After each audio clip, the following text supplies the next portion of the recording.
Il disait que l'obscurité était une bénédiction, mais à Wendell, elle s'était transformée en un cauchemar sans fin. Ne laissez jamais le crépuscule vous attraper dehors, prévenaient les anciens, mais personne ne les écoutait réellement. On racontait qu'une force maléfique se tapissait dans les ombres, massacrant quiconque osait errer après le coucher du soleil. Les habitants de Wendell pensaient que ce n'était que des légendes locales pour effrayer les enfants, jusqu'à ce que le premier corps soit retrouvé. C'était le shérif du village, un homme à la carrure imposante, retrouvé mutilé dans son propre salon. Aucun signe de lutte, mais son visage déformé par une terreur indicible marquait le début de la terreur.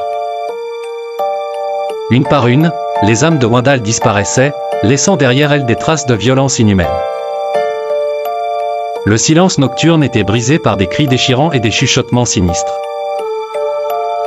Martha, une institutrice courageuse, décida de découvrir l'origine de cette malédiction. Elle fouilla les archives du vieux clocher et découvrit une ancienne prophétie, une entité vengeresse, invoquée par des rituels oubliés, reviendrait chercher son dû si le sang d'un innocent était versé sur la terre sacrée. Hélas, l'innocent sacrifié était le petit Jimmy, un garçon de 10 ans, disparu 2 mois auparavant. Martha comprit que leur seul espoir était d'apaiser l'esprit en rétablissant l'ordre rompu. Armée de son courage et d'une ancienne incantation trouvée dans les manuscrits, elle se rendit sur le lieu du sacrifice. Le visage baigné de sueur, elle prononça les mots interdits. L'entité se manifesta, une silhouette sombre et torturée, ses yeux rouges perçant la nuit. Le village retentit d'un rugissement terrible alors que la forme maléfique était aspirée dans le néant. Elias se réveillait chaque nuit en sueur, hanté par un cauchemar vivant.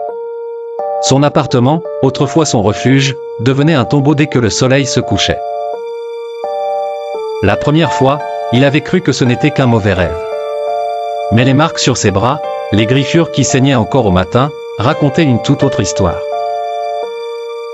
L'ombre, une silhouette sans visage, visitait Elias toutes les nuits. Elle prenait un malin plaisir à lui susurrer des mots anciens, des malédictions oubliées, dans une langue morte. Chaque murmure était une agonie, chaque nuit un pas de plus vers la folie.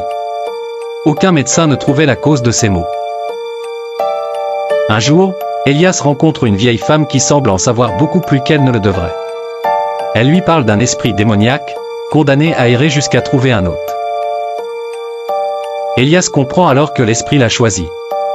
Lorsqu'une nuit, Elias trouve un vieux grimoire caché dans une fissure du mur, il découvre une lueur d'espoir. Mais chaque incantation essayée, chaque rituel entrepris, ne fait qu'aggraver sa condition. Il s'affaiblit, perdant peu à peu sa lucidité. Un soir, il décide de brûler le grimoire. Au moment où les pages s'embrasent, un cri inhumain résonne dans tout l'appartement, glaçant Elias jusqu'aux os. Mais l'ombre ne disparaît pas. Elle se matérialise, devenant plus tangible, plus menaçante. Elias réalise à ce moment qu'il a fait une terrible erreur. Il n'a pas détruit l'esprit, il l'a libéré. Dans une dernière tentative désespérée, il se tourne vers la vieille femme. Elle lui révèle que le seul moyen de briser la malédiction est un sacrifice humain. Désespéré et à bout de force, Elias comprend ce qu'il doit faire. Une nuit, il invite un ami proche chez lui. L'ombre reste tapie, horriblement silencieuse, attendant son dû. Alors que son ami s'endort sur le canapé, Elias prend un couteau. Tremblant, il s'approche, les larmes aux yeux. Juste avant de commettre l'irréparable, l'esprit se montre, plus terrifiant que jamais.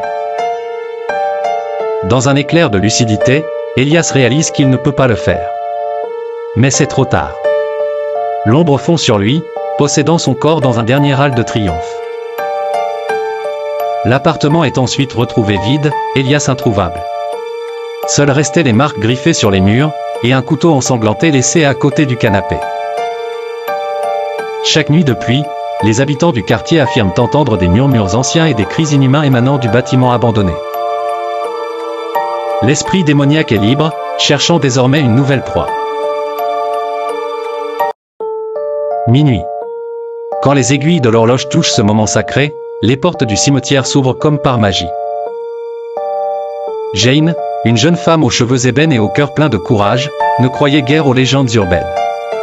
Pourtant, cette nuit-là, elle décida de défier l'inconnu. Le ciel était encre, aucune étoile ne venait découper le voile sombre. Une légère brume serpentait autour des tombes, rendant l'endroit encore plus inquiétant. Jane avançait, tenant fermement une lampe de poche dont la lueur vacillait. Les statues des anges semblaient les pieds, leurs yeux de pierre suivaient chacun de ses mouvements. Une phrase résonnait dans son esprit, « Le courage est une illusion dans les ténèbres ». Soudain, un hurlement déchirant retentit, suivi de plusieurs gémissements. Jane accéléra le pas, tentant de rester discrète malgré la terreur qui battait dans sa poitrine. Elle sentit une présence. Non, plusieurs présences. Des ombres aux formes indistinctes se mouvaient entre les pierres tombales. Lorsqu'une main griffue surgit de derrière une tombe, Jane ne put retenir un cri. Un loup-garou. Ses yeux rouges flamboyaient de faim. Mais ce n'était que le début. Derrière lui, une silhouette élégante, presque séduisante, se détacha des ténèbres. Un vampire. Ses crocs scintillaient à la lumière de la lune, et son sourire cruel promettait une fin douloureuse. Jane courut. Le sentier semblait s'étirer à l'infini, chaque effort pour s'échapper plus désespéré que le précédent. Elle tomba, se releva, trébucha encore. Les prédateurs se rapprochaient. Son souffle était rauque, ses jambes ne la portaient plus. Alors que les créatures s'apprêtaient à fondre sur elle, Jane sentit une main froide saisir son poignet. Elle se retourna, prête à hurler. Un ancien gardien du cimetière, un spectre vêtu de haillons, venait de surgir de l'ombre. « Ne restez pas ici, susurra-t-il, la voix mue par l'écho des âmes perdues. » Il la guida à travers un portail qu'elle n'avait pas remarqué. Une lumière blanche les enveloppa. Jane se retrouva hors du cimetière, tremblante, le cœur battant la chamade. Derrière elle, les portes du cimetière se refermèrent avec un fracas assourdissant. Seule la phrase du gardien résonnait encore dans son esprit, « Ne défiez jamais les ténèbres ». Léonard était un botaniste passionné, mais depuis la mort de sa femme, il trouvait refuge dans les forêts denses et obscures de la région, espérant y trouver une sorte de paix. Un jour, lors d'une de ses explorations nocturnes, il fit la découverte d'un arbre étrange, dont l'écorce semblait recouverte de visages humains grimaçants. Intrigué et effrayé à la fois, Léonard s'approcha prudemment. La nuit tombait rapidement et un épais brouillard se leva subitement. Léonard alluma sa lampe torche pour éclairer l'étrange spécimen. Tout autour de lui, le bois craquait, les branches semblaient bouger comme des tentacules vivants, mais il se disait que ce n'était que les jeux d'ombre de son imagination. Une voix sourde et lointaine commença à murmurer son nom. « Léonard, Léonard !» Il se figea, son cœur battant à rompre sa poitrine. En posant une main sur le tronc rugueux de l'arbre, il ressentit une douleur fulgurante dans son bras, comme si l'arbre avait enfoncé des épines dans sa chair. Les visages incrustés dans l'écorce prirent soudain vie, hurlant en silence, la bouche grande ouverte, un cri de souffrance muette qui semblait vouloir se libérer.